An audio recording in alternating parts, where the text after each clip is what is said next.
Hello everyone, welcome to the Hoops and Hits podcast. I'm your host, Casey Smith, joined by my co-host, Jordan Pullett. Today we're going to be going over the top 15 running backs, but before any of that, we're now in Arizona. The last episode that we filmed was in San Diego, as are the other 15 of our episodes. I believe we're on episode 16 here. Yeah, we are. And now we're in Phoenix. So we said we were going to probably get in a recording booth. That's unlikely. Well, obviously that didn't happen.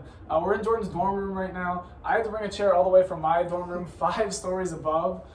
To go bring this. We did have an elevator, though. It's not like you had to carry it down. But it still was awkward when people were asking us why we had a chair. Yeah. But now we're in Phoenix, and I think here pretty soon, I don't want to say anything too much, but we should be in a recording studio and have a little bit of a brand behind us, so that's pretty exciting. So we'll see about that. But outside of that, how has your day been, Jordan? It's been really good. We played basketball, and I'm not proud to admit it, but I think today was like my worst basketball day in a long time. We lost twice to some teams that they just weren't better than us. And then we played a 3-on-3 game, and it was kind of the vibe that last game, we really shouldn't have played it, but we ended up winning.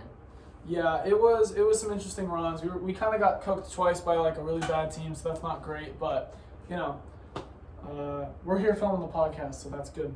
But as I was saying, we're going to be going over our top 15 running backs. So we each had our own individual lists, and then together we put a consensus list that is the combination of both of our rankings. So before I get into the actual top 15, I'm going to talk about the 3 guys that got left off. I'm going to talk about the guy that I had at number 15 who did not get put on the combined list because Jordan did not have him, and that's Miles Sanders. He comes in at our combined 18. So explaining Miles Sanders. So Miles Sanders, I think, is like a solid running back, but I'm not too upset that he's not there. He doesn't excel a ton at anything. He's not super speedy. He's not super elusive. He's not a great receiving back. But just my views on him are that he's pretty good at everything. I think his strong suit would probably be like just breaking tackles and shaking off them. And he really benefited last year having a really good Eagles O-line that set him up well. Obviously, he didn't benefit from the fact that he didn't get like as many touches, but he was able to get nice, efficient carries. And I think he's a solid back. I'm not super bummed. 18 is like fine, but that's just where I thought. Yeah, his name crossed my mind. It's just last year with the great Eagles O-line, I think they were probably number 1 in football by a really good margin. So I think that discounted him for me to put him a little lower. And also I think just being on a great offense elevates you a lot when you have receivers like A.J. Brown, Devonta Smith, and Jalen Hurts as a rushing threat himself. It's easier as a running back to just fit in and have a better season, although he did have a pretty good season. He did have a good season. I think he was a top 10 back in yards, and he's probably like the 5th option on that team. A.J. Brown, Devonta Smith, Dallas Goedert when he's healthy, and Jalen Hurts are all getting the ball more, and Jalen Hurts is a rusher, but he still had a solid season. I think he's a solid back. But then at 17 and 16, we have 2 guys who I didn't put on my list, but Jordan did. That would be Dameon Pierce, who Jordan had at 15, and Joe Mixon, who Jordan had at 14. If you want to explain those 2 guys. I'll start off with Dameon Pierce. You'll see a lot on my list. I prefer running backs. Like, if you show me that you can lift your team up and there's nothing around you. Dameon Pierce, he was on one of the worst teams in football last year. It had the 3rd worst record, I believe. But he was the only thing for their offense. Their receivers, I don't really remember anyone having, like, even one great game for them. Davis Mills for majority of the year last year at quarterback, and I just think he was the only consistent piece of their offense, keeping them in games for the first quarter or whatever before they would just blow it. So I valued that a lot. That's why I had him at 15. At 14, I have Joe Mixon. I think he's kind of underrated, especially because of what Samaje Perine was able to do when he was out. But I just think he's a great compliment to Jamar Chase and T. Higgins. Not the best running back out there. Had some issues in the offseason where he could potentially get cut for cap space, and that's not always a great sign. Just getting cut, not even traded or anything, no market out for you, but I think it was good enough to be on this list.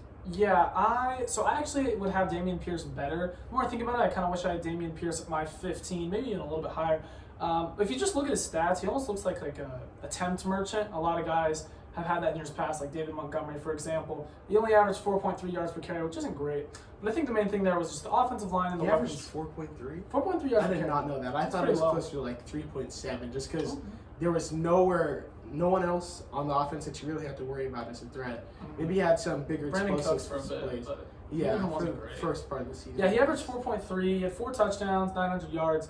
Not much of a receiving guy. Like he's all right. But what you're really getting from him is a powerful back who can break through tackles, who can shrug off tackles as well. There's a difference between being able to truck over a guy like Derrick Henry and then also be able to shake off a guy. And he's great at both, I believe.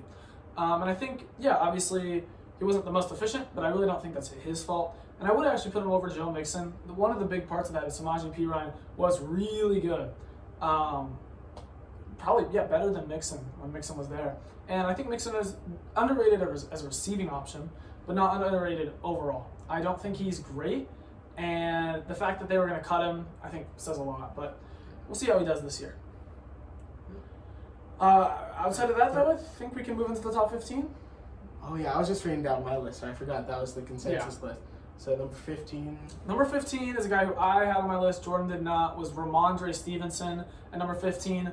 I think that he is another guy who's very underrated as a receiver. He got a lot of passing work last year, and he was very good at it as well. He was a second-year running back, not a rookie. I keep on thinking he was a rookie last year because it was a real year of breaking out. But he had a very good season. I think he proved that he's like in that outside range. I hit him at 13, and spoiler alert here, my like 11 through 14 is kind of a range of younger backs who I think are really good, but either got hurt, didn't piece together a full season really, or just haven't quite been doing it at the level of others. And I think Ramondre is right in that tier there.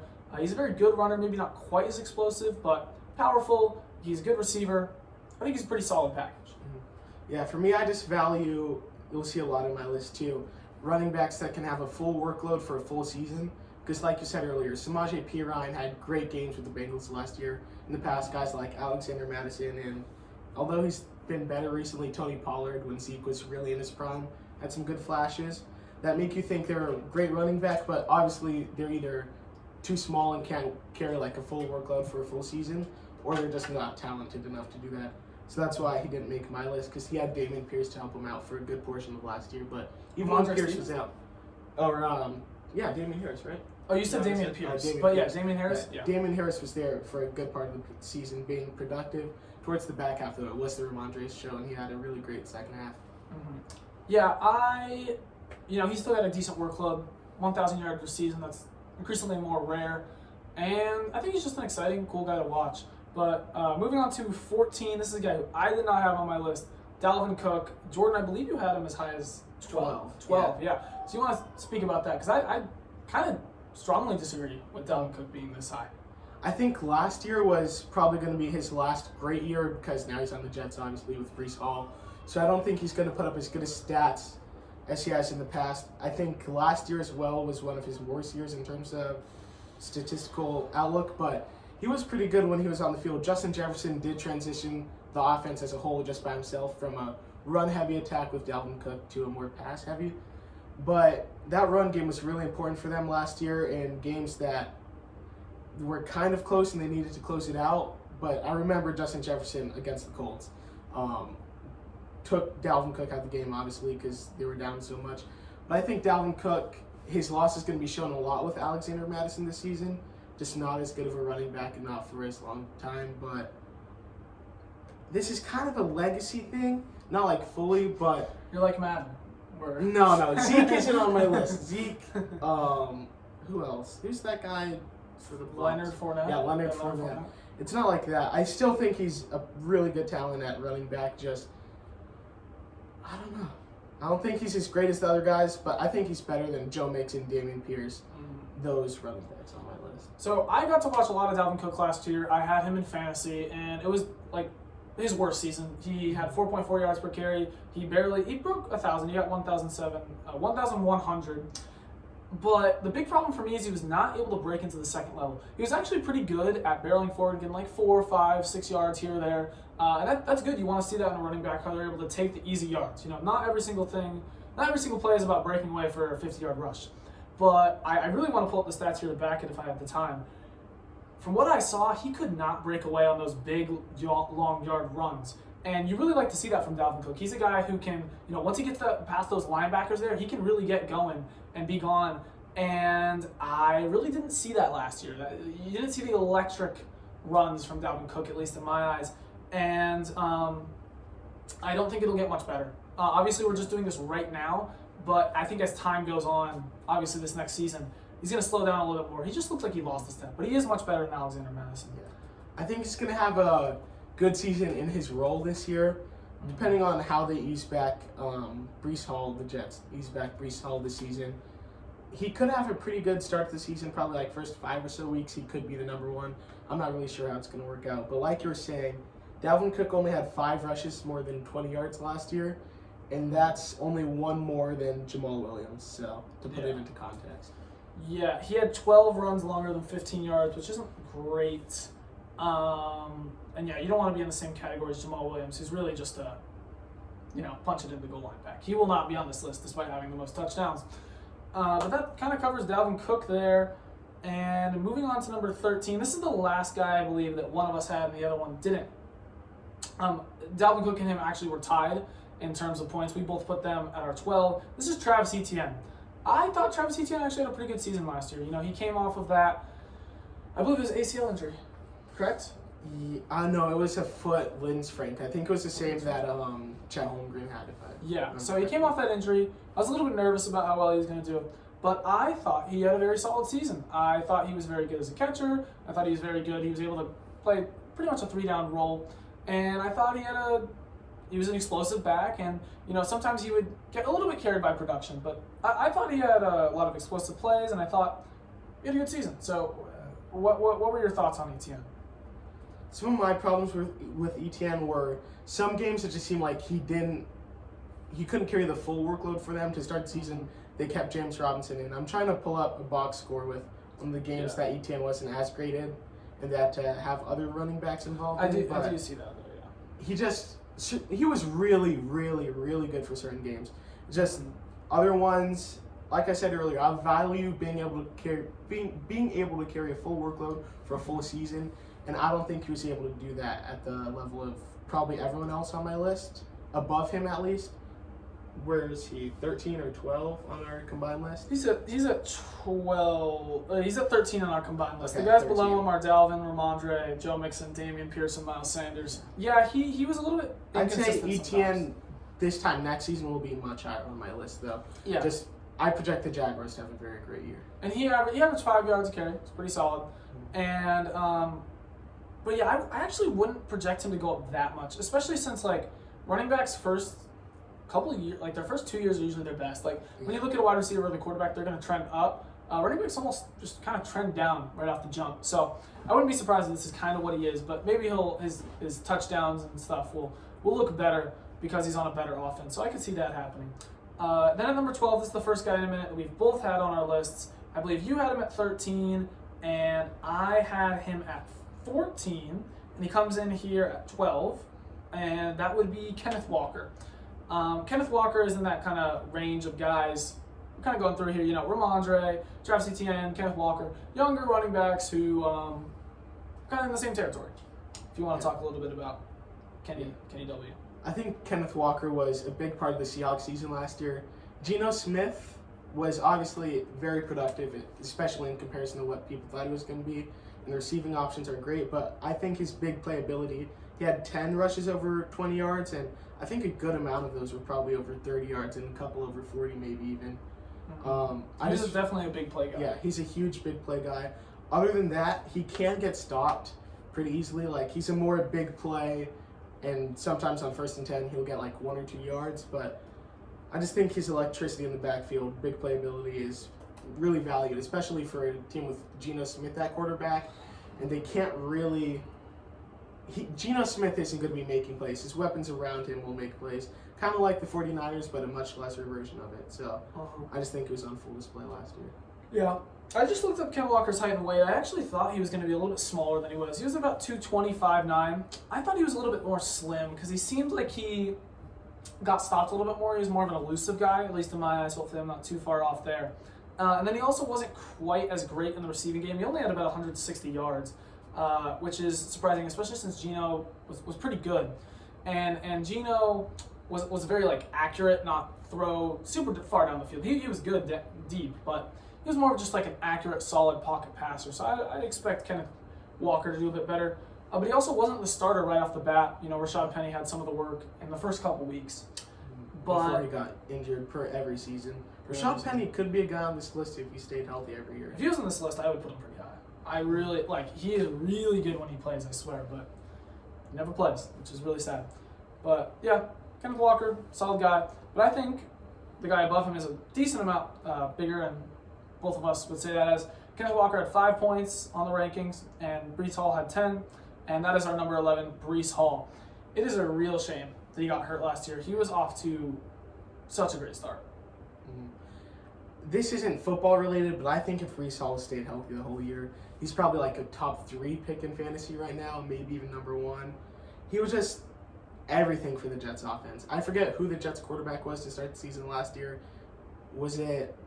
Might have been Mike White. Mike White was part of it. Zach Wilson, Joe Flacco. Yeah, right around the middle of the season, they started quarterback carouseling. But Breece Hall, I think he could have taken the Jets to the playoffs. He was just great at everything, to be honest, for them. Not great at receiving, but electric in the receiving game. You could give him a screen and he could take it to the house. He could take any handoff, make something out of nothing, or make a touchdown out of just barely any hole. So I think if he stays healthy, they don't have Dalvin Cook. He's on a much better path for his career, but right now it's looking like this is about where he's going to stay if Dalvin Cook stays on the team. Yeah, super elusive, super big play guy. It's a shame that Cook's there. It's a shame that he got hurt because he was a real joy to watch. Out of all these guys here, he might have been one of the most exciting to watch, especially since he was getting so many attempts because that Jets offense was just horrendous outside of him and Garrett Wilson. So, I mean, he was a great – those Jets, they really smashed the draft. They got Garrett Wilson, Sauce Gardner, Breece Hall. That's a really great rookie class, and I think they were all the first, second round. I think Breece was the second, and then Garrett Wilson and Sauce Gardner were the first. Sauce Gardner was, I think, like 6, 7. I knew he was top 10. I just don't remember how high. He was top 10, yeah. He probably should have gotten taken higher. I think he might have been the best player from that class.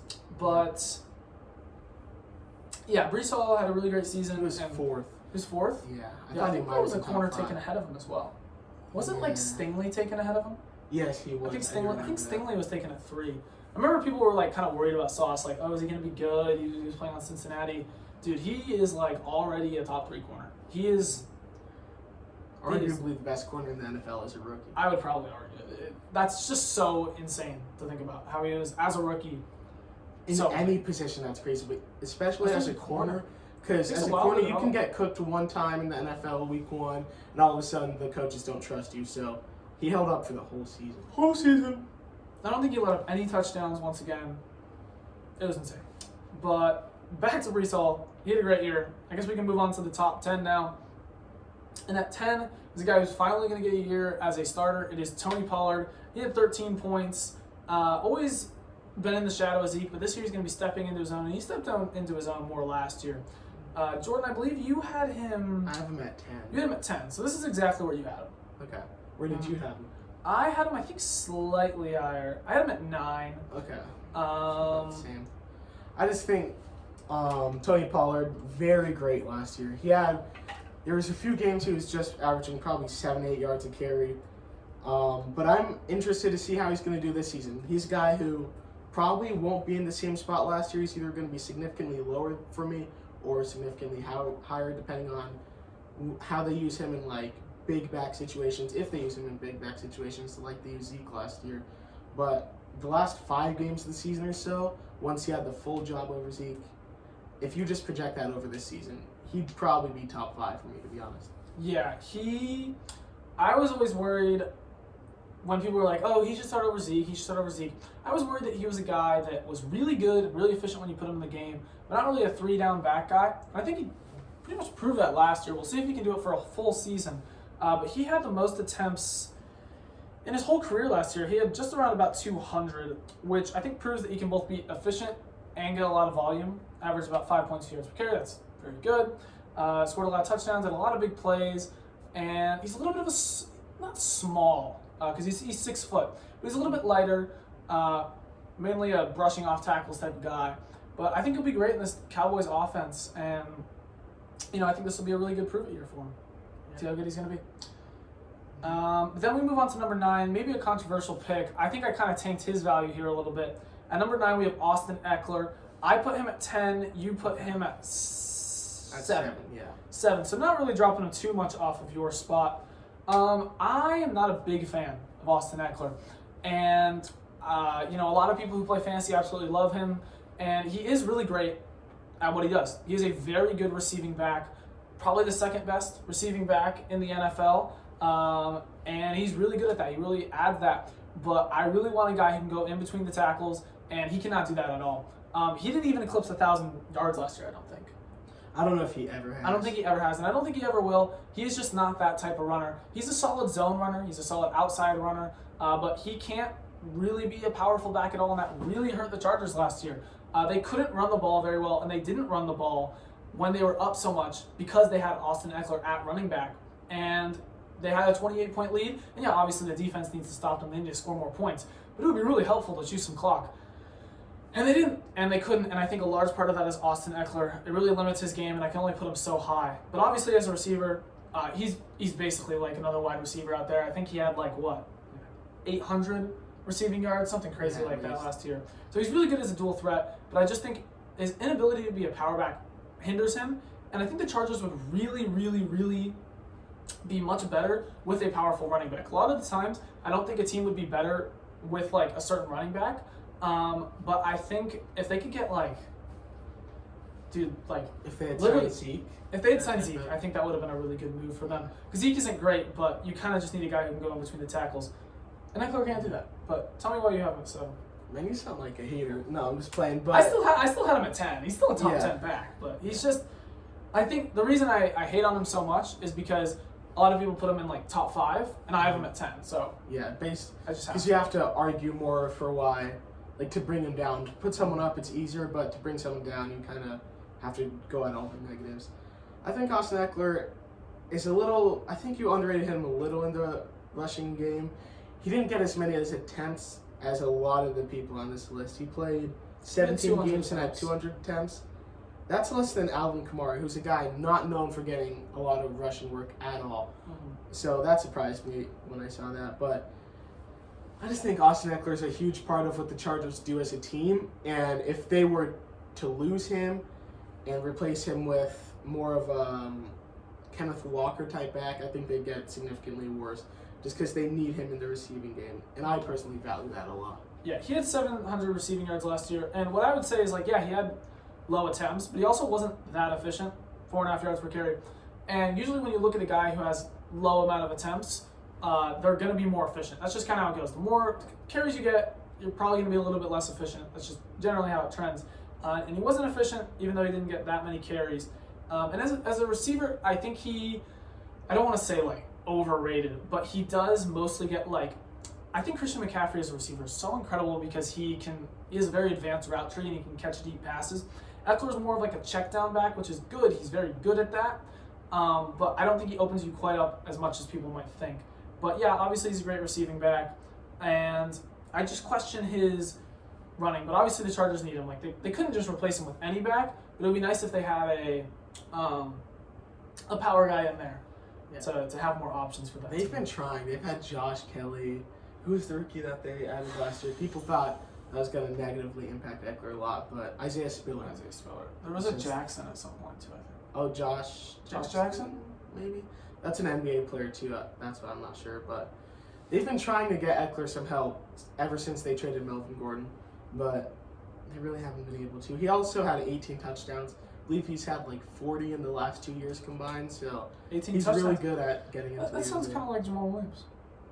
Okay, Jamal Williams had 15 one-yard touchdowns and 3 two-yard touchdowns. My point being that the touchdowns are great because those are actual, scored differently than Jamal Williams, but still, touchdowns don't matter that much. But it is still nice to see.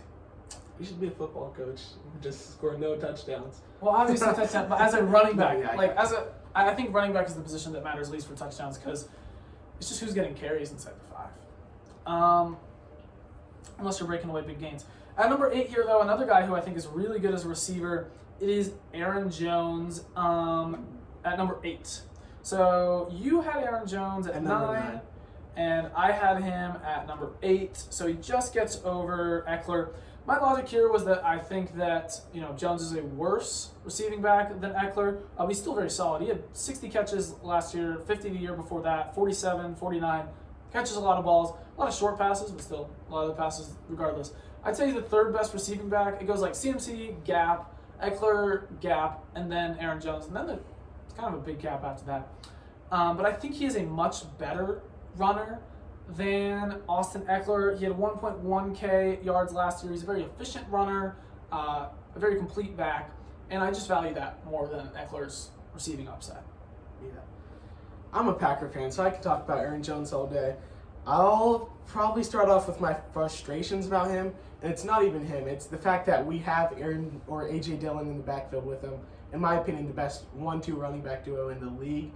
But they don't trust Aaron Jones around the goal line because they have the bigger body in A.J. Dillon, which does get them in trouble a lot. You know, Aaron Jones, he's a smaller guy, but he runs with a lot of power, and I think he would be a great goal line back, 3rd and short, 4th and short type back if they allowed him to. Instead, they just give it up to Dillon and hope that his quads can get him the yard or two. But I think Aaron Jones is pretty underrated as a runner himself. He really, really benefits as a team, and like his attempts and efficiency-wise by having A.J. Dillon. But with A.J. Dillon being there, his upside's always going to be limited. Mm-hmm. And I just don't know if the Packers are ever going to give him that green light again, because he is one of the oldest, like, even decent running backs in the league. I believe it's him and Derrick Henry, who's older, and Eckler, and that's about it. So he's only going to have so many years left as a running back who's even any type of top 15 conversations in the league. You know, you never know with running backs how long they're going to be in the league for, but I think he could be higher on this list if a team just gave him a full workload for a full season. Mm-hmm. But it definitely has helped him having less of a workload with Dillon. Yeah. You know, give him more good years rather than just a few great years. And, you know, back in 2019, 16 touchdowns. I think that is a sign that he was a good goal line back. And I think a lot of the times, just because you're big doesn't mean you're a good goal line back. You should keep the guy in who is good, and he is a good goal line back. Last year, though, he only had 2 touchdowns as a runner. He had 5 as a catcher, but that's pretty insane. Yeah, I think he's good in goal line work. He's good overall, and if he had more production, you could really see him be higher up there. And I'm an Aaron Jones fan, like not just a Packer fan. I do like Aaron Jones as a running back person myself. So I wish sometimes in games I'm like, just give him a chance. I know he's smaller, but he can get through still. He's not a Deuce Vaughn type running back in the goal line. He's still serviceable. You know, you don't have to have that Derrick Henry body to get the extra yard on a goal line attempt. Just because someone's fat doesn't mean they should be punching it in. And Aaron Jones should be punching it in. Number 7 here is a really tough guy to rank.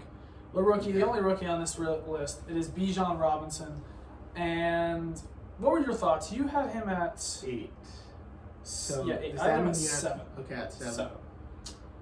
Man, he's not proven in the NFL at all. So we're kind of going just off of expectations for this season and what he did in college at Texas. And I'm expecting him, especially with the Falcons' run scheme last year, to have a really good season. You know, Cordero Patterson and Tyler Algier, if you put them into one player, they had a great, like, probably top 10 season as a running back team.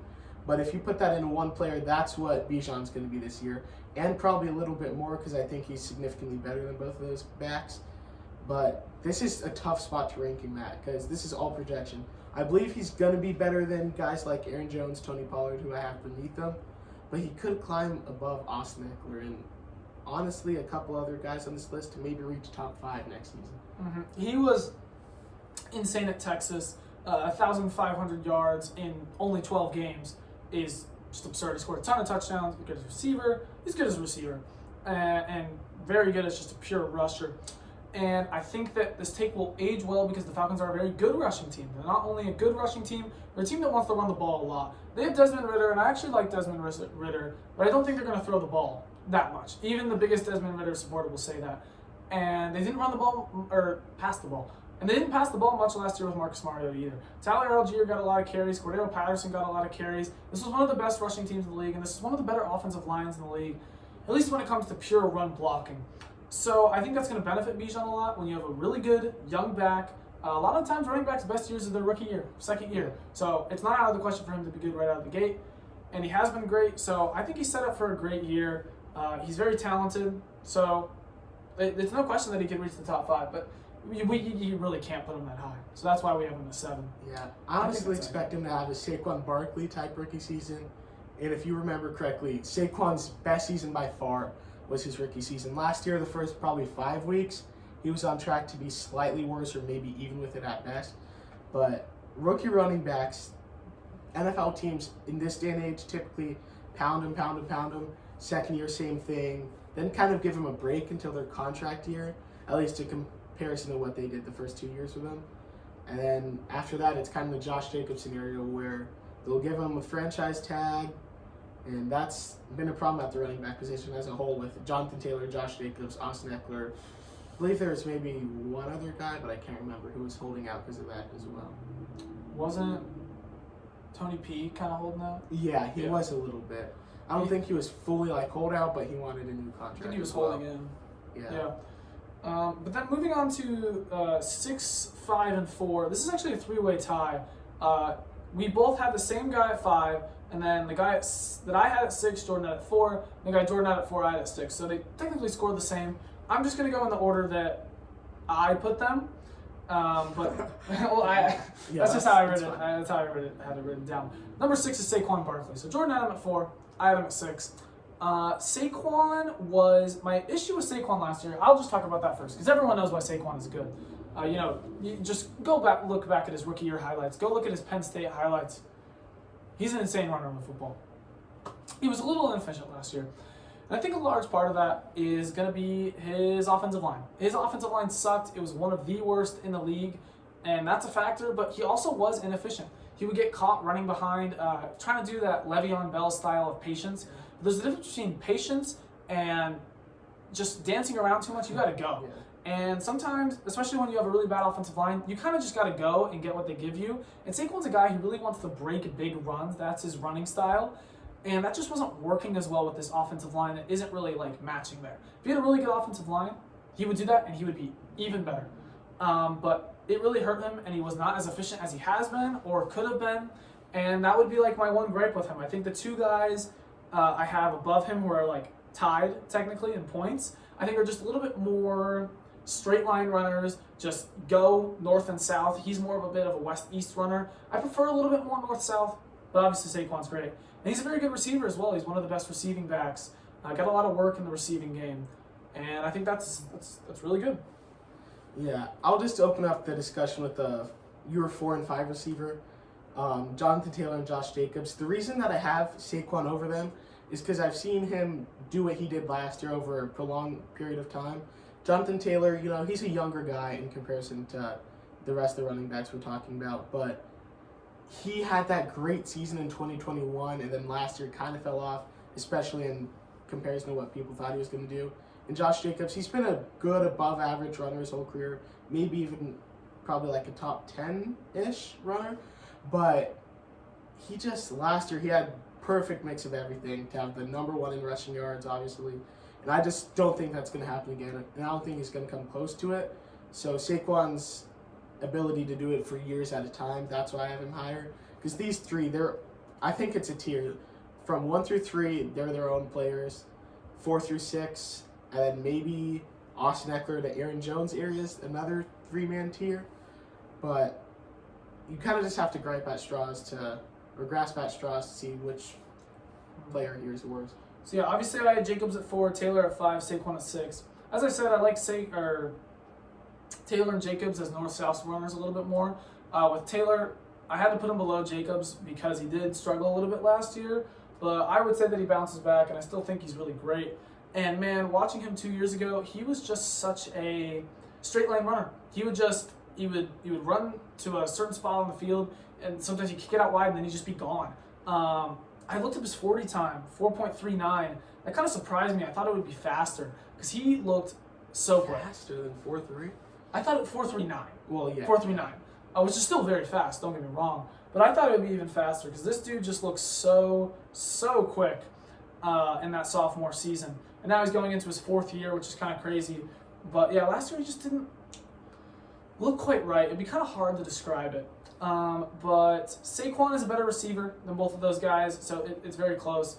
And then Jacobs led the league in rushing yards last year, and he just ran so hard. They ran him into the ground. They gave him all the attempts, and there's other guys on this list that you could say, if they got those attempts, they probably would have gotten maybe similar results. But I thought Josh Jacobs was just an insane level of pure rusher with the football. He was mauling over guys. I mean, he played in the Hall of Fame game last year, and then led the league in rushing. Crazy turnaround. People were talking about him potentially not even starting last year because of how they were using him in the preseason and training camp. But I'm afraid Josh Jacobs this time next year will be way lower on this list, maybe even off this list, depending on how many carries he can really handle. Because last year he was 350 carries. Second in the league with 340, and he had not a lot of receiving work. He had some receiving work, probably more than Derrick 50 Henry, catches. who led the league in it. Yeah, 50 catches is kind of a lot for a running back.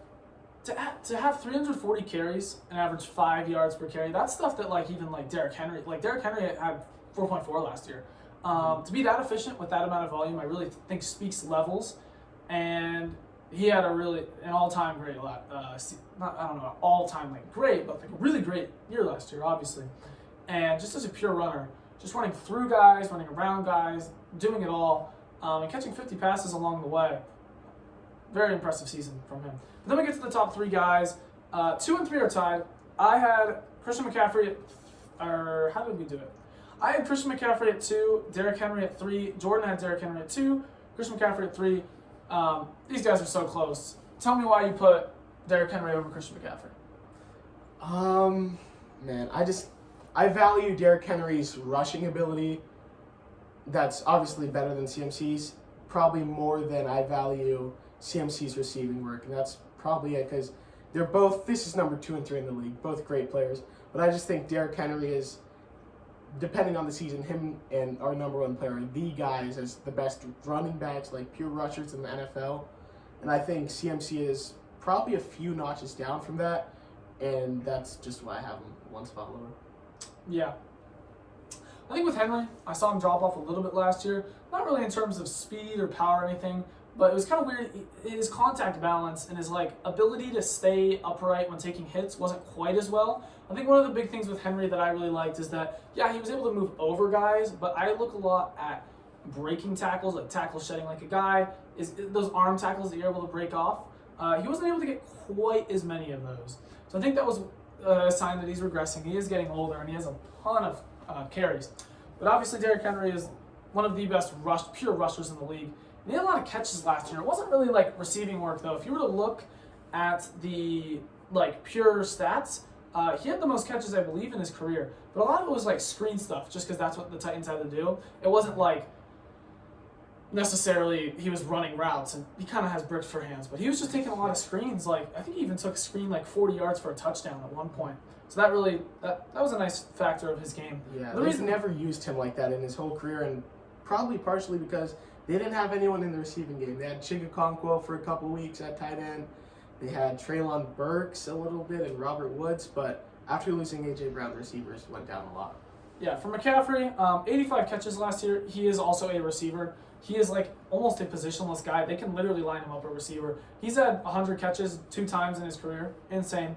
He had 700 receiving yards and 1,100 rushing yards last year, and I think he is also a good runner. He's not just he can run in between the tackles. He's obviously very elusive.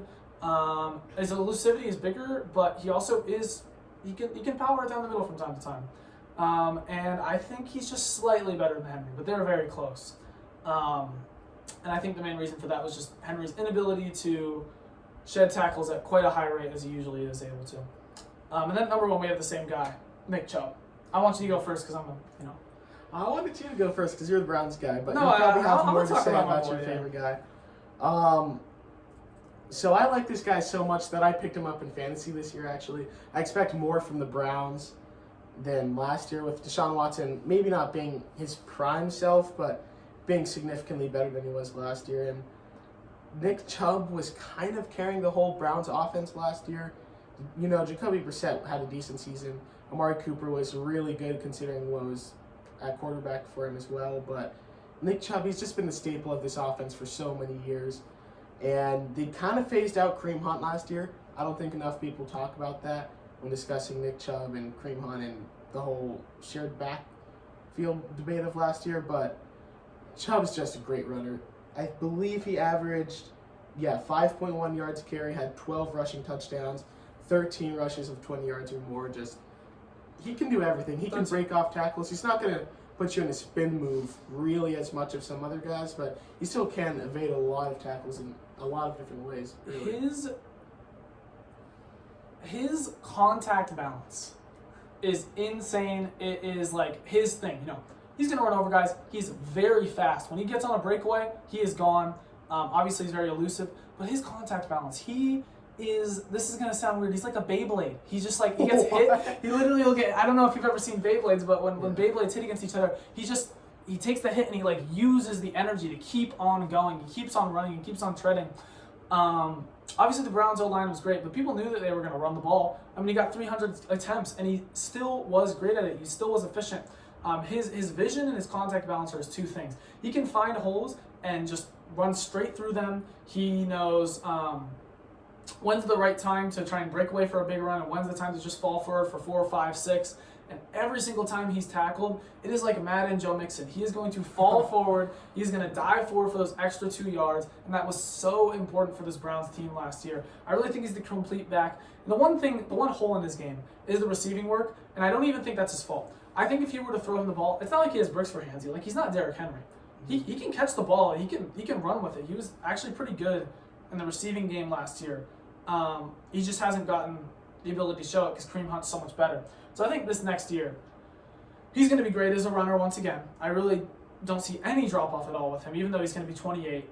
And I think he's going to get a boost in receiving. So I think he's the best running back in the league. I don't think it's that close. I think it is close, but I don't think it's, like, too debatable. And I think he just has everything you'd want in a running back. He is really great. And I love him. Oh, whoa. And I love him. You said that so sincerely. He is the 1 star on this Browns team. No way he had a 4.52. Oh, this is a different Nick Chubb. That's the wrong Nick Chubb. What? Is that Bradley Chubb or is it? No, that's Nick Chubb. That's 4.52. actually- That is a lot slower than I thought he'd be. Yeah, Maybe I'm just it might be because of his acceleration. I don't think he gets to his top speed as fast as other guys, but once he's at his top speed, it's hard for him to get tackled really at all. Yeah. But that about wraps up the list. I'll just go over it one more time. We had Sanders, Pearson, Mixon as honorable mentions. Ramondre at 15, Dalvin Cook at 14, Travis Etienne at 13, Kenneth Walker at 12, Breece Hall at 11, Tony Pollard at 10, Austin Eckler 9, Aaron Jones 8, Bijan Robinson 7, Saquon Barkley 6, Jonathan Taylor 5, Josh Jacobs 4, CMC 3, Derrick Henry 2, Nick Chubb 1. That's the top 15 backs. Is there any other news? I just wanted to say 2 things. The first one, the running back position as a whole has changed a lot the last few years. Probably since the more pass-heavy era. You know, there was a couple transitions, but probably since the Mahomes era. How many of these guys do you think will make the Hall of Fame? I think the only ones, maybe CMC, Derrick Henry will make it. And Nick Chubb will most likely make it. But outside of that, maybe Bijan as a rookie could project or whatever. But locks to make the Hall, I think it's really only Chubb and Henry. Which is just crazy. How many of these other positions, only 2 players will make the Hall of Fame? I did a little graph. I might post a TikTok about it. I'm not sure. It wasn't that entertaining to like cover on TikTok. But I posted a graph of like the top rushing leaders. And the top 6 like rushing leaders in total yards in their career that are still active in the league. I believe it was Nick Chubb, Derrick Henry, Dalvin Cook, Melvin Gordon, Latavius Murray, and Did you count Mark Ingram? Ezekiel Elliott. No, Mark Ingram retired. And it was just really weird to see how there isn't any guys in the league that are like even in the top 50, I think, of rushing yards all time. Because they're just not getting as much run. It's just very strange to see. And I think Chubb and Henry will make the Hall. And I think CMC probably should too. I think he will, especially. I don't know. I think he will. You can't say Saquon. Got hurt. Maybe Taylor, if he backs. Like maybe Josh Jacobs led the league in rushing for a year, so no. Dalvin- is Dalvin isn't there? in the Hall. Dalvin, no. No. I think Zeke probably has the best case out of any Yeah. other back. Zeke, Henry, outside of Chubb, Henry, Chubb. CMC. Yeah. Is Zeke a Hall of Fame? I don't know. See, that's at a certain point they're gonna have to decide if the league keeps on going like this. A new criteria for running backs to get into the Hall of Fame, because at this rate, it's only gonna be Chubb, Henry, maybe CNC, and that's about it. Maybe Bijan. I don't know. That's a very good question. Yeah, I'm not sure. I've seen a lot of solutions about it. I think just the franchise tag as a whole is a problem because you get these rookie contracts, like 3 or 4 years? I think 4 years. Yeah, 4 years. And then you have the franchise tag. That's 5 years. 4 years plus a 5th-year option, team option. So if the team wants, they can have you for 5 years, then the franchise tag kicks in. So that's 6 years. Yeah, 6 years. You should not, as a running back, you get drafted, you're 22, 23. 6 years, you're already 28, 29.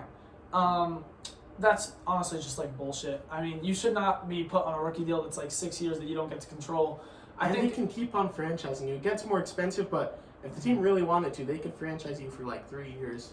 Yeah, and the problem with the franchise tag is that it's like, I think it is the top 5 highest paid running backs, but running backs already aren't highly paid, so that's going to be a lower number. The franchise tag is actually the only position in the NFL that has gone down because contracts are getting less instead of higher. So that's why the franchise tag is flawed for running backs. I've seen some people say like the running back gets like a player option sort of thing. Yeah, I think in the NFL is in general, because I'm an NBA fan, probably above NFL. I think they should have some type of player empowerment. At least take out the franchise tag. Even if you don't do the player option, take out the franchise tag because it gives the owners a lot of control over players' careers and how much money they can make. Because a guy like Josh Jacobs, he may never get the contract that he could have gotten this offseason just because they run him into the ground for 2 years straight and now he's washed. Yeah, I don't really know the perfect solution, but just kind of is how it is right now, which is very unfortunate. Anything else? Trey Lance got traded, and as a Trey Lance fan, Yeah. I'm disappointed. I don't think the 49ers ever gave him a chance or a fair chance. He started one game last year versus the Bears in a monsoon. There was puddles of rain on the field where that famous Justin Fields picture came from. And then the next game, he broke his foot like a quarter in. So he started in 2 games last year, none in the years prior. They traded 3 first-round picks, one of them being Micah Parsons. And I don't like saying the player that franchises took because you might not have taken that player, but there was a lot of great players around that range for Micah Parsons as well. So even if it was just Micah and 2 firsts for Trey Lance, who started for 2 games, ended up turning into a 4th. So 3 firsts for 2 started games and a 4th. That's just a terrible franchise move. John Lynch, I believe, is the 49ers GM. He's lucky that he's done a good job literally everywhere else except for quarterback. Because if that was a guy like a Texans GM or another franchise that just hasn't had a lot of luck lately, he'd be out of a job right now. So yeah, I'm very conflicted because I thought Trey Lance was going to be really good coming out. I really thought he was going to be good. I saw, he was an athletic, smart quarterback that got to sit a year, and I saw these things how he didn't complain at all when he didn't get to play over Jimmy G. It seemed like a really good team guy. The team really liked him, and the biggest thing was smart. I think that's underrated as a quarterback. You can have a super good arm talent, but you got to be able to read the defense, and that's what I was hearing. So I thought he was going to be really good, and he didn't get a shot. He got hurt after a monsoon game and a bad game, and then he comes into this year and he's the 3rd string, and I'm very conflicted because on the one hand, Kyle Shanahan is a really smart coach, and I'm not seeing preseason, I'm not seeing training camp. I don't know if he was good in training camp or not, and I would like to say that if he was good in training camp, Kyle Shanahan would have started him, but he didn't. So to an extent, that tells me Trey Lance was bad because why am I going to think Kyle Shanahan's just like 3rd stringing a good player? But at the other hand, I really don't trust the 49ers with their quarterback play. They signed Jimmy G. Not a smart deal. They haven't shown that they've been very smart at quarterback at all over the past, I can't even remember how long, since this Joe Montana days. Colin Kaepernick had 2 good seasons. He was good. And outside of that, Alex Smith. Alex Smith was a good quarterback for them. Should have taken Rodgers ahead of him, but he had a few pretty good seasons. But yeah, it's honestly just unfair for Trey Lance. It's sad because he was the 3rd string for a reason, but he was never really given a fair shot. And on the Cowboys, we'll see. I don't know. I still like him, but I hope he gets a chance with the Cowboys. I hope he does get a chance. Becomes the quarterback for America's team. And then takes the over. 49ers. Yeah, that would be incredible. But yeah, I think he still has something left in the tank. But it is very sad to see. Maybe he's just worse with that ACL. Maybe the 49ers have scared the good out of him. He's literally been a mental thing. Did he tear his ACL? I don't remember what the injury was, but it was something to take him out for the full season, so it sounds believable. And I don't think Brock Purdy's that good. No, I really I don't. think I don't the think he's anything 49ers special. probably for this team's core future, like with Debo, Fred Warner, George Kittle, maybe even CMC because they gave him an extension. They're just not going to have a good quarterback. They're going to have a below-average quarterback who, on any other team, would get replaced and benched halfway through the season. But because they're there, they only have to get the ball into the hands of the weapons. So. Yeah, and I see a lot of things about, well, they don't have time for a project or anything like that because they're a really good team. And I would say you have a really great team, and you need to maximize the potential. And having just a subpar quarterback is not going to do it. A lot of the great teams haven't been able to do good because they don't have a good quarterback. You look at a team like the Chiefs. They were really good with Alex Smith, but they took the risk. They put in Mahomes, and that's even what the 49ers did. They just got unlucky that he got hurt. And then Mahomes was great. He was awesome. He lit up the world, and he's brought him 2 Super Bowls. So I can't fault them that much because they did technically give him a chance, and he just got hurt. But it's just a unfortunate thing to see. Because also I saw stats about how in college and high school he didn't even get that much playing time. As far as like he would just get hurt or he didn't play that much. So Yeah. The Mahomes and Chiefs example is a good one. I was going to use that too. Just if you're a good team and not a great team, or even if you're a great team and you want to win the Super Bowl, you have to take that next level step. The Eagles even did it, going from Carson Wentz to Jalen Hurts. So. Exactly. Yeah, that's another one. Yeah, if you really want to win a Super Bowl and be that team, you have to upgrade at quarterback. The Rams, they didn't go to Aaron Rodgers or Tom Brady, but they went to. They took the risk. They went to Matthew Stafford. You have to have the Bucks went to Tom Brady. Like all the recent Super Bowl winning teams, it's because they bought in on a quarterback. You have to have a top 12, top 10 guy to win it really. And if you want to have prolonged success as well, a quarterback's the best way to do it. If you want to have a dynasty, it's usually not going to come from subpar guys. But it's pretty simple, but it is the way it is. Anything else? No, that's all. I think that about wraps it up, though. Thank you, everyone, for tuning in. This is our first episode from Arizona. Might be in a studio soon. And that's all. Thank you. Peace.